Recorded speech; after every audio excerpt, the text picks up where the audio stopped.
ಎಲ್ಲರಿಗೂ ನಮಸ್ಕಾರ. ನನ್ನ ಹೆಸರು ಮನು ಅಂತ. ನೀವು ನೋಡ್ತಾ ಇರೋ ಯೂಟ್ಯೂಬ್ ಚಾನಲ್ ಬಂದು ಮನು ಸಿ ಯೂಟ್ಯೂಬ್ ಚಾನಲ್.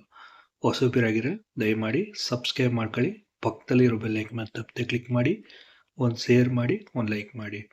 ಇವತ್ತೇನಪ್ಪ ವಿಚಾರ ಅಂತ ಹೇಳಿದ್ರೆ, ಒಂದು ಗುಡ್ ನ್ಯೂಸ್ ಕೊಟ್ಟಿದ್ದಾರೆ ರಾಮಲಿಂಗ ರೆಡ್ಡಿ ಅವರು. 2 ವೀಕ್ ಆಯಿತು ಇದನ್ನ ಹೇಳಿ, ಆದರೆ ನನಗೆ ಈಗ ಅದು ಮಾಹಿತಿ ಸಿಕ್ಕಿದೆ. ಏನಪ್ಪ ಅಂತ ಹೇಳಿದ್ರೆ, ಕೇಳ್ತಾ ಇದ್ರಲ್ಲ ಡ್ರೈವರ್ ಕಮ್ ಕಂಡಕ್ಟರ್ ಮತ್ತೆ ಕಾಲ್ ಮಾಡೋದಿಲ್ವ ಅಂತ, ಅದು ಅನುಮತಿ ಸಿಕ್ಕಿದೆಯಂತೆ. 1,000 ಪೋಸ್ಟ್ಗೆ ಡ್ರೈವರ್ ಕಮ್ ಕಂಡಕ್ಟರ್ಗೆ ಅನುಮೋದನೆ ಸಿಕ್ಕಿದೆ ಅಂತ ರಾಮಲಿಂಗ ರೆಡ್ಡಿ ಅವರೇ ಹೇಳಿದ್ದಾರೆ. ಆ ವಿಡಿಯೋನು ಸಹ ನಾನು ವಾಟ್ಸಪ್ ಗ್ರೂಪಲ್ಲಿ ಹಾಕಿದ್ದೀನಿ. ಆಲ್ಮೋಸ್ಟ್ ಅಲ್ಲಿ ನೋಡಿರೋರಿಗೆ ಗೊತ್ತಿರ್ತದೆ.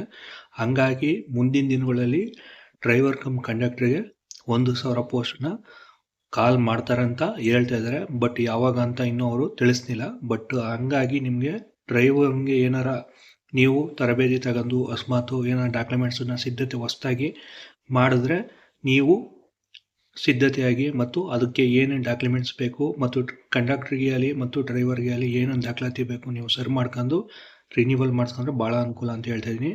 ಜೊತೆಗೆ ಎಷ್ಟೋ ಜನ ಹೇಳ್ತಾ ಇದ್ದಾರೆ ಹೊಸ್ದಾಗಿ ಕಾಲ್ ಫಾರ್ಮ್ ಆಯ್ತದೆ ಅಂತ. ಅವರೇ ಸ್ವತಃ ಹೇಳಿದ್ದಾರೆ, ಸರ್ಕಾರಕ್ಕೆ ಅನುಮತಿ ನಾವು ಕೇಳಿದ್ದು ಅನುಮೋದನೆ ಕೊಟ್ಟಿದ್ದರು.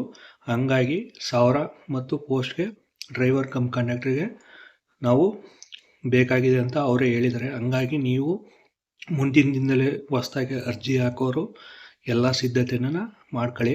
ಜೊತೆಗೆ ಏನು ಡಾಕ್ಯುಮೆಂಟ್ಸ್ಗಳು ಕರೆಕ್ಟಾಗಿ ಇಟ್ಕೊಂಡು ಯಾವಾಗ ಕಾಲ್ ಮಾಡ್ತಾರೆ ಆವಾಗ ನಾನು ನಿಮಗೆ ತಿಳಿಸ್ತೀನಿ. ಆವಾಗ ನೀವು ಸಿದ್ಧತೆ ಮಾಡ್ಕೊಂಡು ಅಪ್ಲಿಕೇಶನ್ ಹಾಕೋಕ್ಕೆ ರೆಡಿ ಮಾಡ್ಕೊಳ್ಳಿ. ಜೊತೆಗೆ ನಮ್ಮ ಚಾನಲ್ನ ನೋಡ್ತಾ ಇರೋ ಹೊಸೊಬ್ಬರಾಗಿರೋ ದಯಮಾಡಿ ಸಬ್ಸ್ಕ್ರೈಬ್ ಮಾಡ್ಕೊಳ್ಳಿ. ಪಕ್ಕದಲ್ಲಿರೋ ಬೆಲ್ ಐಕಾನ್ ತಪ್ಪದೆ ಕ್ಲಿಕ್ ಮಾಡಿ, ಒಂದು ಶೇರ್ ಮಾಡಿ, ಒಂದು ಲೈಕ್ ಮಾಡಿ. ಧನ್ಯವಾದ.